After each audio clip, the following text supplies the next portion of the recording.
नमो भगवते वासुदेवाय। प्यारे भक्तों, आज आप सभी श्रवण करेंगे माँ तुलसी की व्रत कथा। हिंदू धर्म में तुलसी के पौधे को बेहद पवित्र और पूजनीय माना गया है। देवी देवताओं के साथ साथ रोजाना तुलसी पूजन का भी विधान है। धार्मिक मान्यताओं के अनुसार हरा भरा तुलसी का पौधा व्यक्ति के लिए सौभाग्य के द्वार खोल देते हैं। तुलसी भगवान विष्णु को बहुत प्रिय है। तुलसी के बिना विष्णु जी का भोग अधूरा माना जाता है।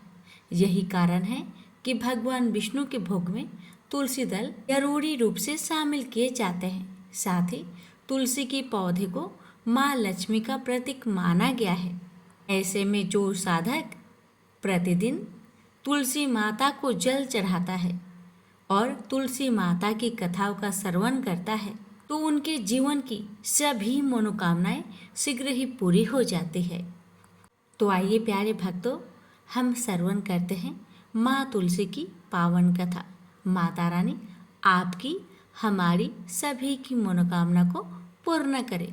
प्रेम से बोलिए तुलसी मैया की जय हो। कथा को पूरा सुनिए और दूसरे भक्तों के पास भी शेयर कीजिए। तुलसी माता की कहानी। एक बुढ़िया माई तुलसी जी को सींचती और कहती कि हे तुलसी माता, सत की दाता, मैं तेरा बिरला सींचती हूँ।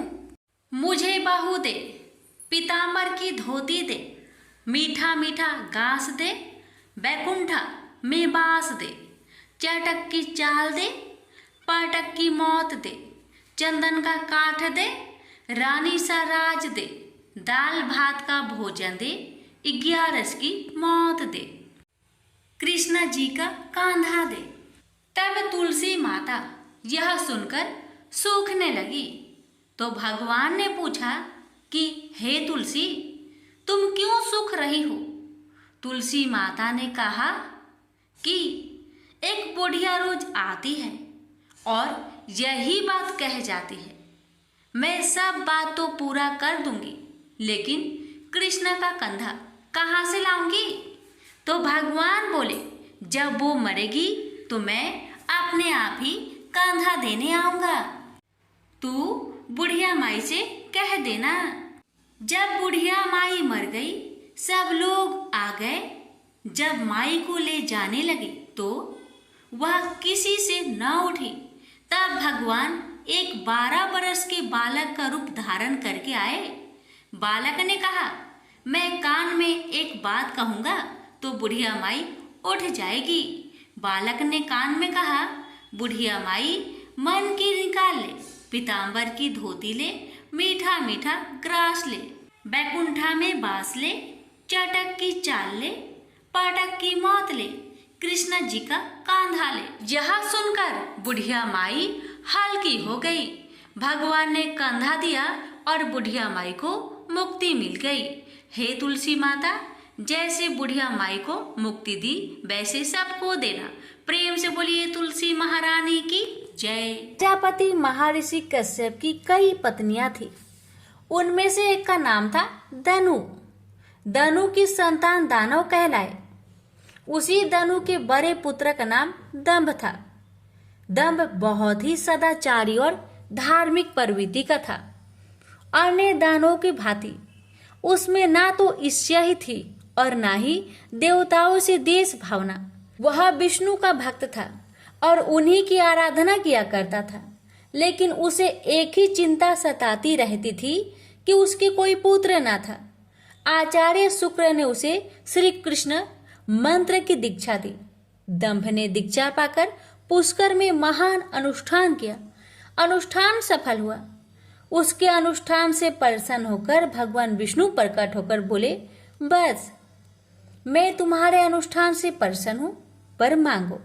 दंभ बोला, भगवान, यदि आप मेरी तपस्या से प्रसन्न है तो मुझे ऐसा पुत्र दे जो आपका भक्त हो और त्रिलोक की जय हो।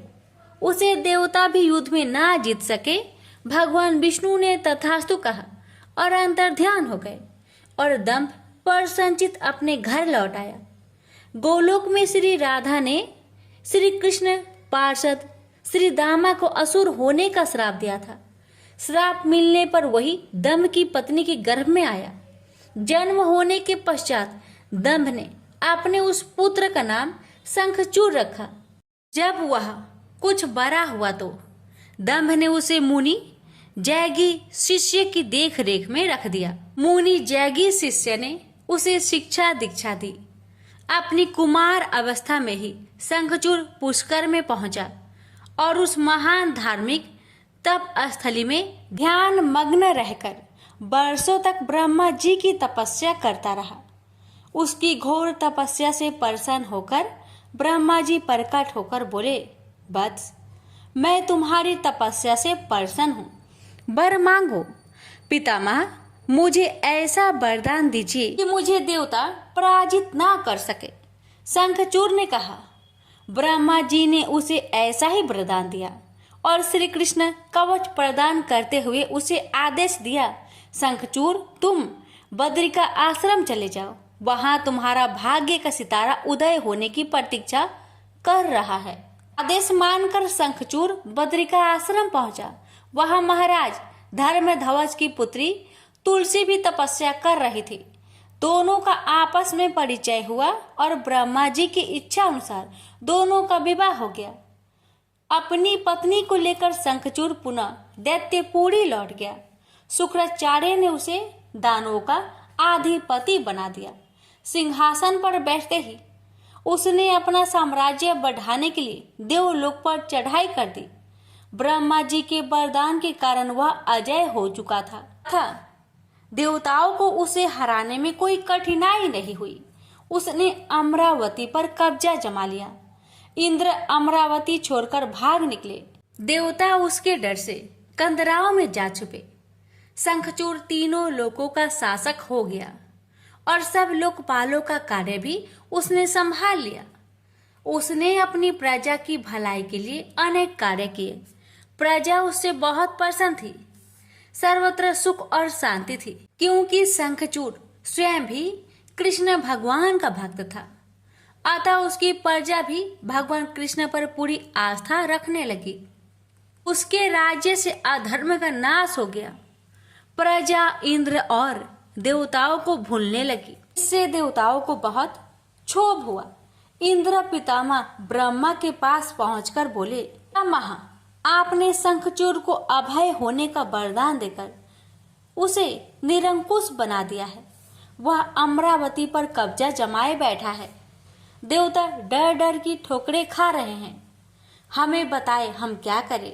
पितामह बोले, सुरेंद्र, शंखचूड़ धार्मिक और रीति से अपना शासन चला रहा है। प्रजा उससे प्रसन्न है। उसके राज्य में प्रजा सुखी और संपन्न है। हमें उससे कोई शिकायत नहीं है। इंद्र बोले, यह सब तो ठीक है पितामह, लेकिन क्या हम यूं ही भटकते रहे? आखिर अमरावती है तो देवताओं की ही। पितामह बोले, अवश्य है, किंतु शंखचूड़ ने तुम्हें युद्ध में पराजित करके उसे प्राप्त किया है। उसने तुम्हारी प्रजा को भी कोई कष्ट नहीं पहुंचाया है। सिर्फ सिंहासनों का ही फेर बदल हुआ है ना। इंद्र बोला, लेकिन पितामह, हम आपकी संतानें हैं। क्या आप चाहेंगे कि आपकी संतानें यूं ही दर बदर भटकती रहे? कुछ उपाय कीजिए पितामह। पितामह बोले, मैं इसमें कुछ नहीं कर सकता देवेंद्र।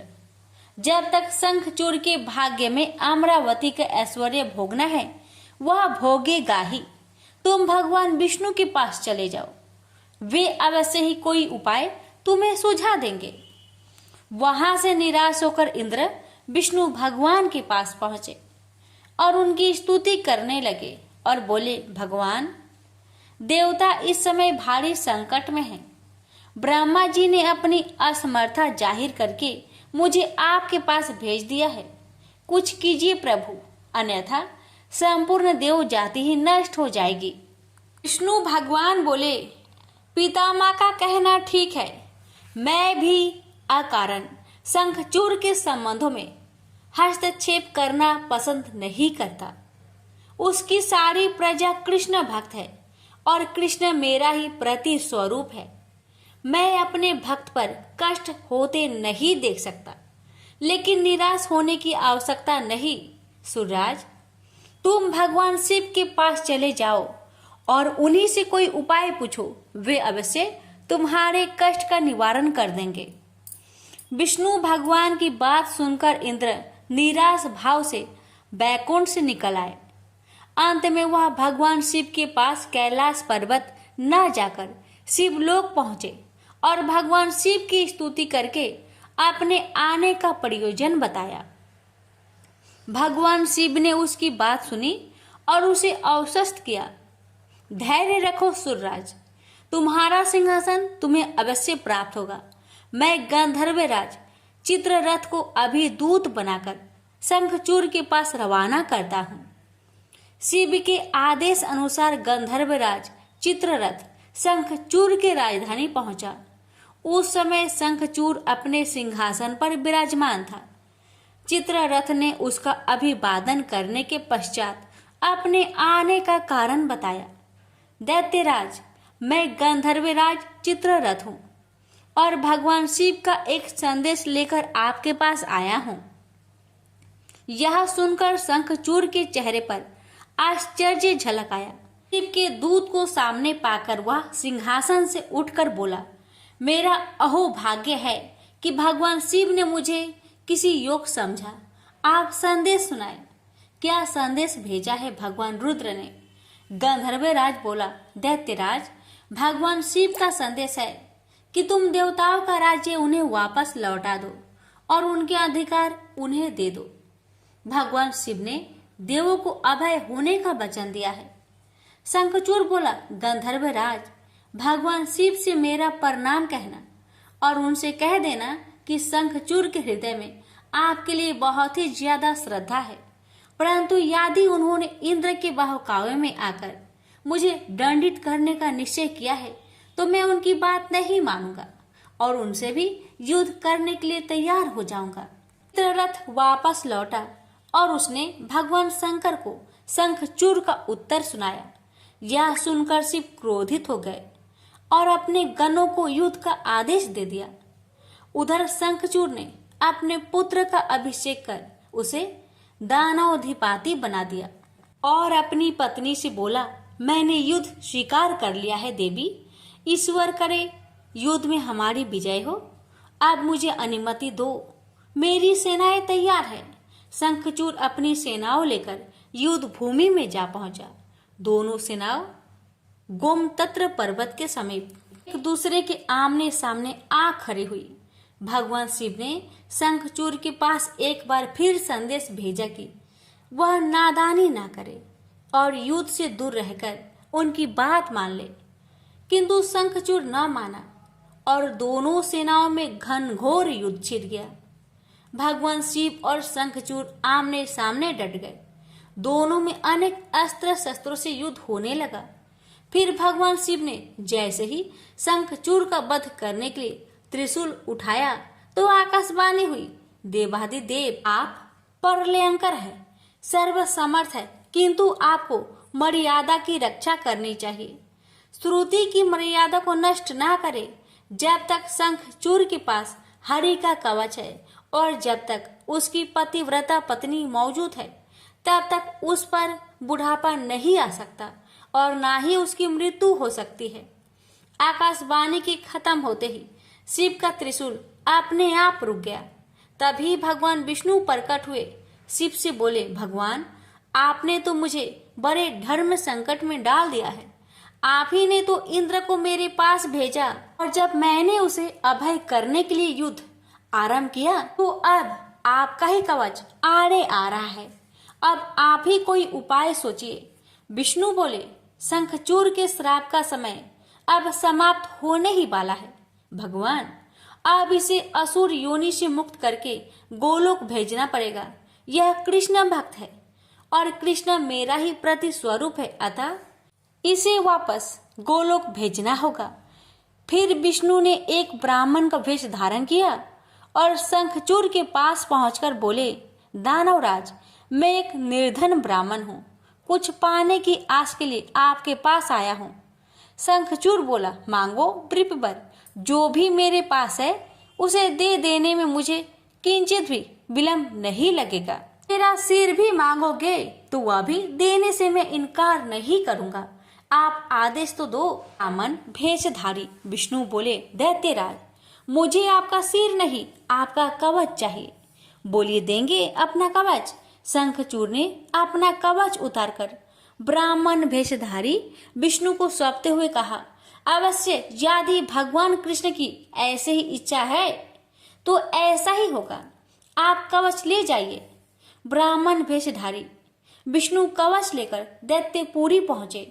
फिर उन्होंने शंखचूर का भेष धारण किया और राजमहल में जाकर शंखचूर की पत्नी तुलसी के पास पहुंचे। तुलसी ने उन्हें अपना पति ही समझा और उनका स्वागत किया। उस रात विष्णु शंखचूर के महल में ही ठहरे। अचानक ही पतिव्रता तुलसी को धोखे का आभास हुआ। वह चौंक कर बिस्तर से उठी, बोली, कौन है तू और मेरे साथ छल करने का तुम्हें साहस कैसे हुआ? जल्दी बोल, अन्यथा अपने पतिव्रत तेज से अभी भस्म करती हूँ। विष्णु अपने वास्तविक रूप में प्रकट हो गए। उन्होंने तुलसी को समझाते हुए कहा, सुनो जी, तुम्हारे पति का समय पूरा हुआ। एक श्राप के कारण ही उसे असुर योनि में आना पड़ा था। अब से वह गोलोक में रहेगा, क्योंकि तुम्हारा पतिव्रत धर्म ही उसकी रक्षा कर रहा था। इसलिए मुझे छल करके तुम्हें कलुषित करना पड़ा। तुलसी रोते हुए बोली, यह आपने अच्छा नहीं किया भगवान। क्यों मेरे साथ छल करके मेरा अस्तित्व नष्ट किया? मैं श्राप देती हूँ कि आज से आपको भी पत्थर बन जाना पड़ेगा। आप में दया ममता नहीं है, आप पत्थर है, पत्थर। विष्णु बोले, और मैं भी तुम्हें वर देता हूँ तुलसी कि मेरे पत्थर बन जाने पर तुम्हें भी मेरे पास ही स्थान मिलेगा। भविष्य में लोग तुलसी और शालिग्राम की पूजा करेंगे। तुलसी के बगैर शालिग्राम की पूजा अधूरी रहेगी। उसके बाद विष्णु अंतर्ध्यान हो गए और युद्ध भूमि में खड़े शिव को अपनी दिव्य शक्ति से सब कुछ बता दिया। शंखचूर और शिव में पुनः युद्ध आरंभ हो गया, किंतु तुलसी के पतिव्रत धर्म नष्ट हो जाने से शंखचूर की शक्ति घट गई थी। अतः शिव ने अपना त्रिशूल उसकी ओर फेंका तो वह सीधा शंखचूर की हृदय स्थल को भेद गया। वातावरण में हजारों बिजलियां एक साथ कौंध गई। चारों दिशाएं कांप उठी और देखते ही देखते शंखचूर धरती पर जा गिरा। गिरते ही उसके प्राण पेखरू उड़ गए। श्राप से मुक्ति मिलते ही श्री दामा गोलोक जा पहुंचा। उसकी भस्म से एक शंख प्रकट हुआ, जो कालांतर में भगवान शिव के हाथों की शोभा बना। देवताओं ने शिव की जय जयकार की और इंद्र को अपना सिंहासन पुनः प्राप्त हो गया। प्रेम से बोलिए, हर हर महादेव, माता पार्वती की जय, लक्ष्मी नारायण की जय, तुलसी माता की जय, शालिग्राम भगवान की जय। एक बार राधा रानी जी सखी से बोली, सखी, तुम श्री कृष्ण की प्रसन्नता के लिए किसी देवता की ऐसा पूजा बताओ जो परम सौभाग्यवर्धक हो। तब समस्त सखियों में श्रेष्ठ चंद्रनन्ना ने अपने हृदय में एक क्षण तक कुछ विचार किया। फिर बोली, चंद्रनन्ना ने कहा, राधे, परम सौभाग्यदायक और श्री कृष्ण की भी प्राप्ति के लिए वरदायक व्रत तुलसी की सेवा। तुम्हें तुलसी का सेवा का ही नियम लेना चाहिए, क्योंकि तुलसी का यदि स्पर्श अथवा ध्यान, नाम, संकीर्तन, आरोपण, सिंचन किया जाए तो महान पुण्यप्रद होता है। राधे, जो प्रतिदिन तुलसी की 9 प्रकार से भक्ति करते हैं वे कोटि सहस्त्र योग तक अपने उस सत्कृत्य का उत्तम फल भोगते हैं। मनुष्य की लगाई हुई तुलसी जब तक शाखा पर शाखा, बीज, पुष्प और सुंदर दलों के साथ पृथ्वी पर बढ़ती रहती है, तब तक उनके वंश में जो जो जन्म लेता है वो सभी वो हजार कल्पों तक श्री हरि के धाम में निवास करते हैं। जो तुलसी मंजरी सिर पर रखकर प्राण त्याग करता है वो सैकड़ों पापों से युक्त क्यों न हो, यमराज उसकी ओर देख भी नहीं सकता।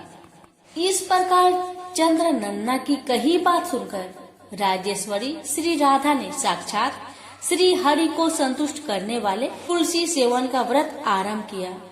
केतकी वन में 100 हाथ गोलाकार भूमि पर बहुत ऊंचा और अत्यंत मनोहर श्री तुलसी का मंदिर बनवाया, जिसकी दीवार सोने से जड़ी थी और किनारे किनारे पद्म राग मणि लगी थी।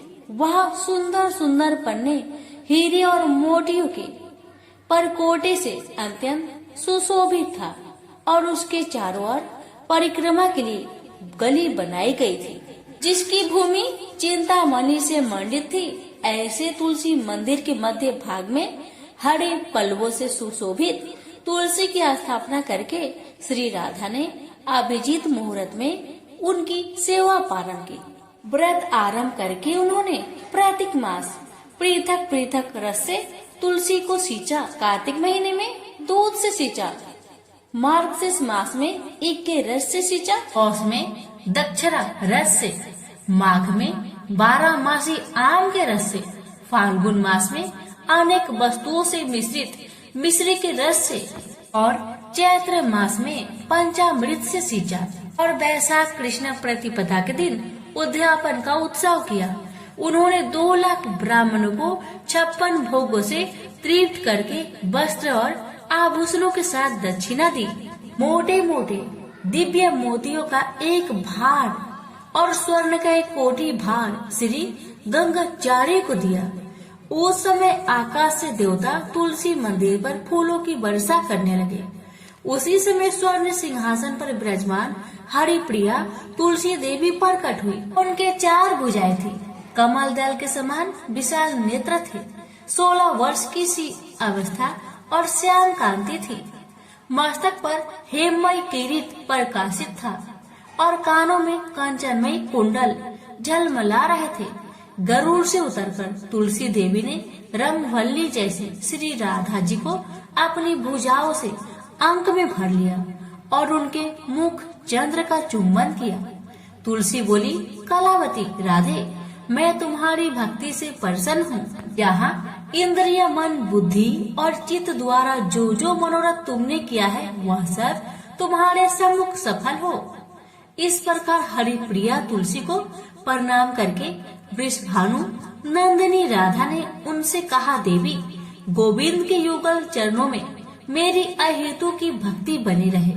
तब तथास्तु कहकर हरिप्रिया अंतर्ध्यान हो गई। इस प्रकार पृथ्वी पर जो मनुष्य श्री राधा जी के इस विचित्र उपाख्यान को सुनता है वह भगवान को पाकर कृत्य कृत्य हो जाता है। प्रेम से बोलिए तुलसी माता की जय।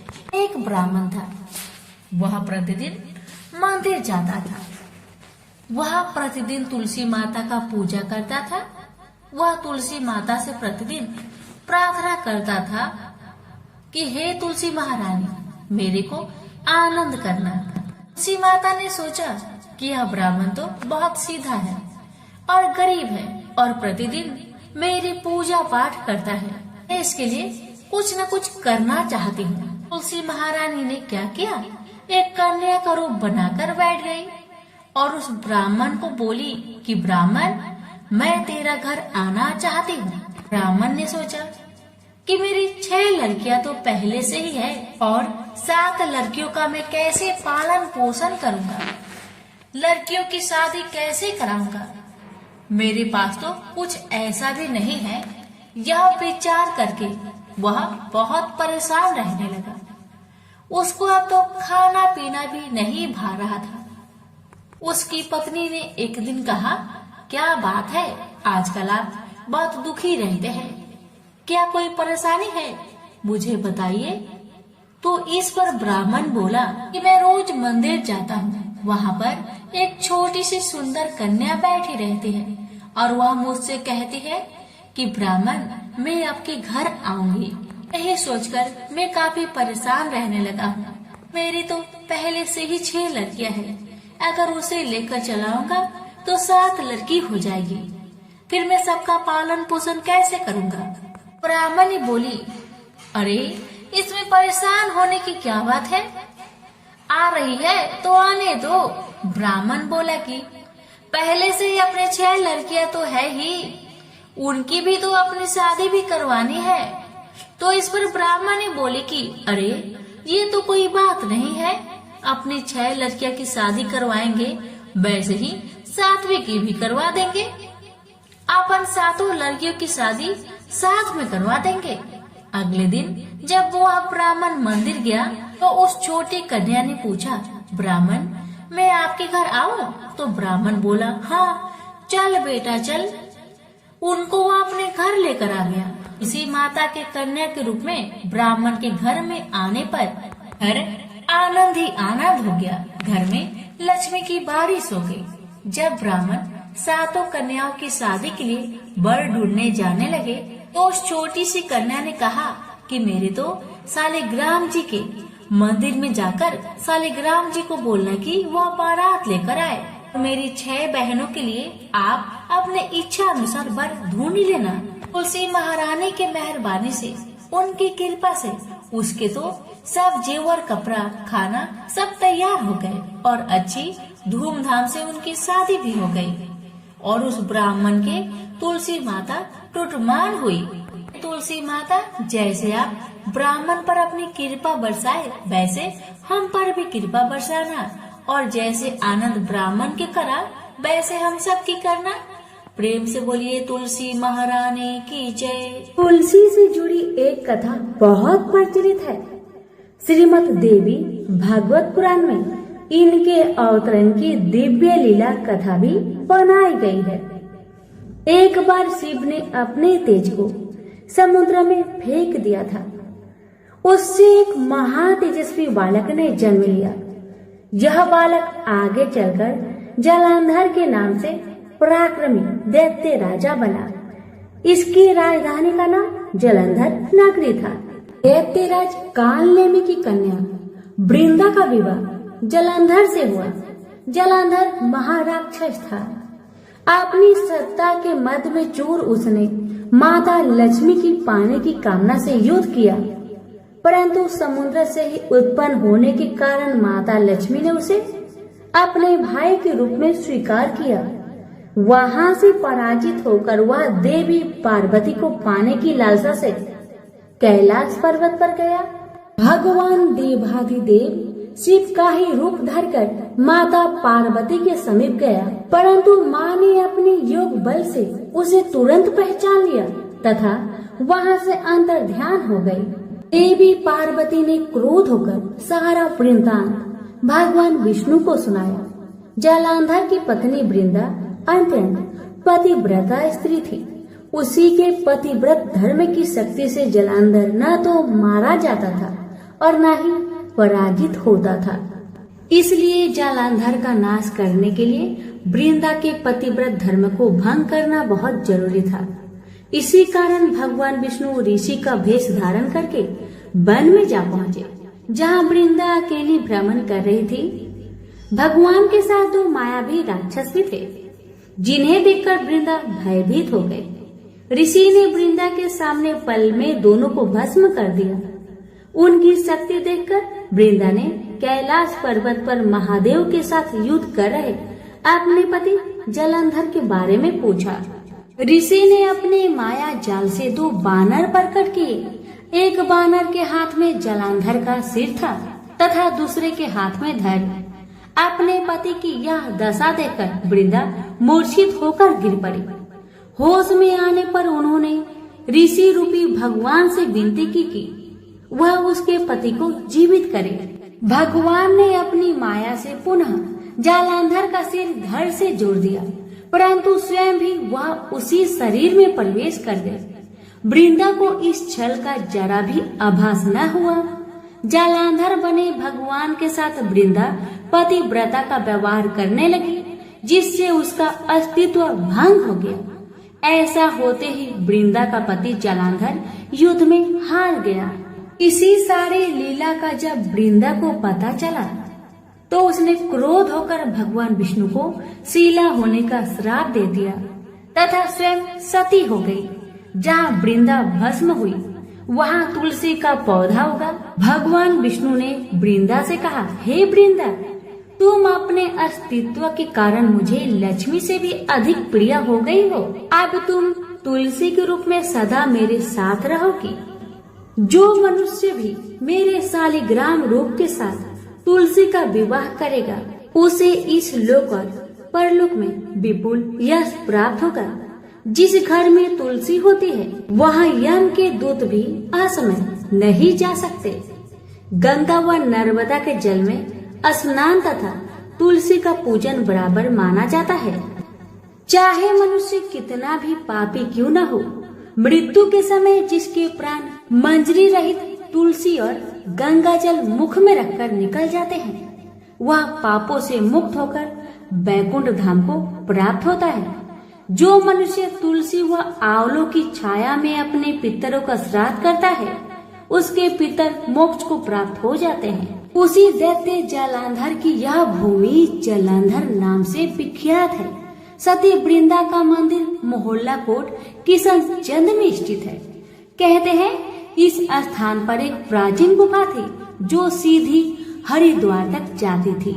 सच्चे मन से 40 दिन तक सती वृंदा देवी के मंदिर में पूजा करने से सभी मनोरथ पूर्ण होते हैं। तो प्रेम से बोलिए तुलसी मैया की जय।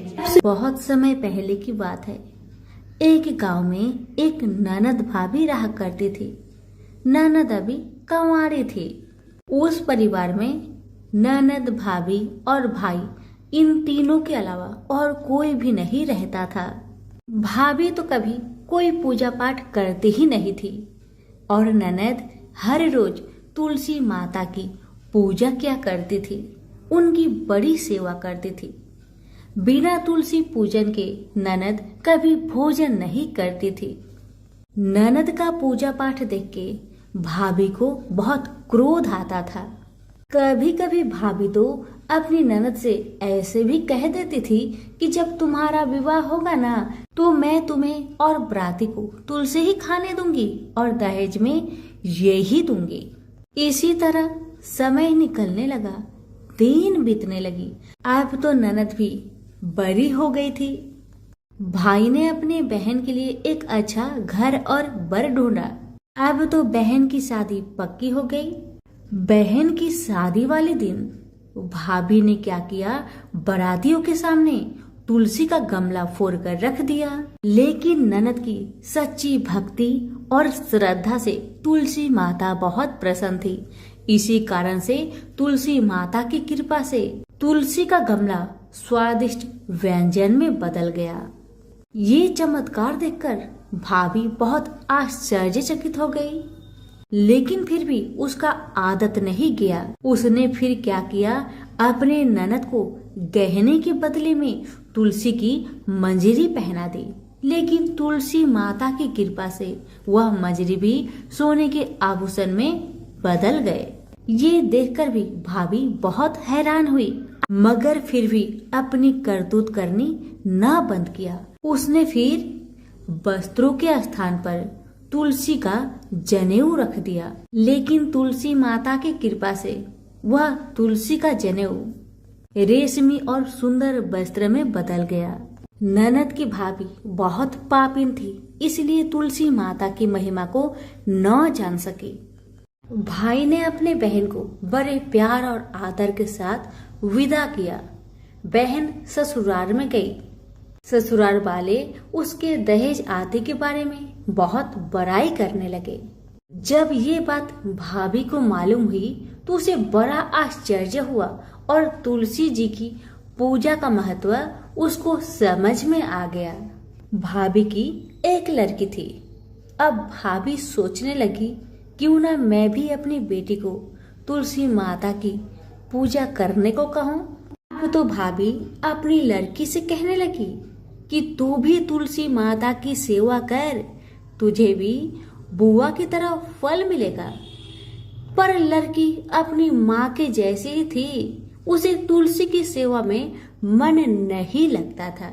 भाभी की लड़की हर रोज सुबह स्नान करके ऊपर के मन से अपनी माँ की बात रखने के लिए तुलसी माता की पूजा कर लिया करती थी, मगर मन उसका पूजा में कभी नहीं लगा।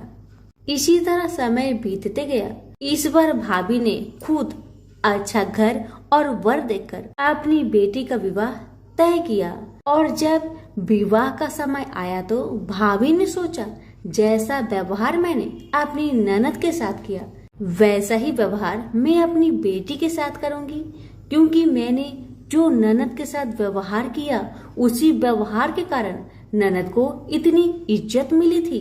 क्यों ना मैं भी अपनी लड़की के साथ वैसा ही व्यवहार करूं। अब जैसे ही बाराती वाले आए, भाभी ने तुलसी जी का गमला को फोड़कर बाराती के सामने रख दिया, परंतु इस बार मिट्टी मिट्टी ही रही। मंजरी व पत्ते भी अपने पूर्व रूप में ही रहे तथा जनेऊ भी जनेऊ ही रहा। सभी बाराती भाभी की बुराई करने लगे। ससुराल में भी लड़की की और उसकी माँ की बहुत बुराई हो रही थी। भाभी को अपनी ननद से बहुत जलन होता था। इस कारण भाभी अपनी ननद को बहुत कम ही घर पर बुलाया करती थी। पर भाई अपने बहन को बहुत मानता था। भाई ने एक दिन सोचा, बहन की शादी किए हुए बहुत साल हो गए, क्यों ना मैं अपने बहन से मिलकर आऊं, उसके ससुराल जाऊं। अब भाई ने अपनी इच्छा अपनी पत्नी को बताया। पत्नी से कहा, कुछ सौगात ले जाने के लिए कुछ दो। बहन का घर जाऊंगा, खाली हाथ कैसे जाऊं, कुछ हो तो मुझे दो। भाभी ने क्या किया, गुस्से से जुआर एक थैले में भरकर कहा, लो इसी को लो और अपनी बहन के घर ले जाओ।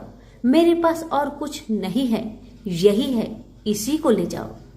बेचारा पति दुखी मन से चल दिया, वही जुआर भरे थैले को लेकर, और मन ही मन में सोचते जा रहा था, भला कोई भाई अपने बहन के ससुराल में जुआर ले जाता है।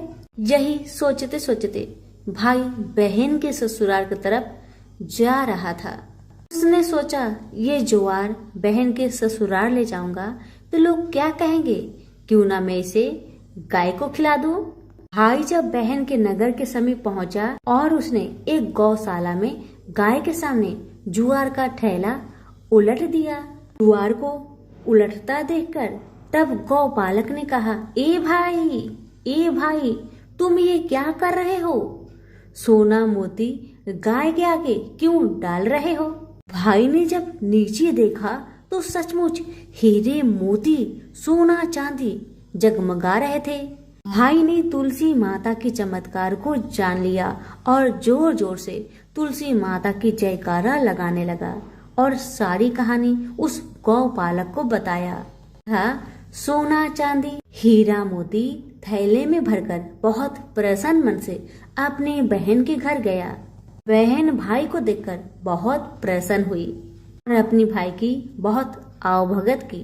भाई ने अपनी बहन की सास ससुर से आज्ञा लेकर अपनी बहन को घर लेकर आया और रास्ते में सारी कहानी बताते आ रहा था कि कैसे भाभी ने ज्वार भरकर थैले में दिए थे और तुलसी माता की कृपा से कैसे ये ज्वार हीरे मोती सोने चांदी में बदल गए।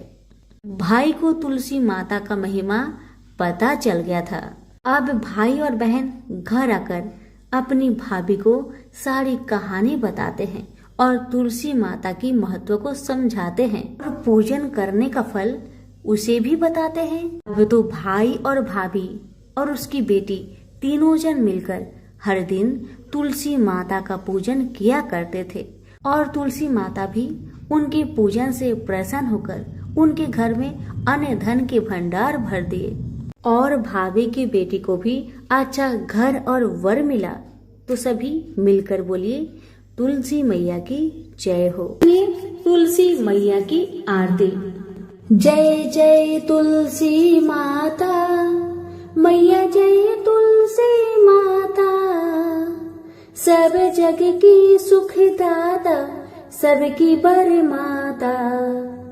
जय तुलसी माता, सब योगों से ऊपर सब रोगों से ऊपर, रज से रच करके सबकी भव त्राता। जय तुलसी माता। बटु पुत्री है श्यामा, सुरवल्ली है ग्रामैया।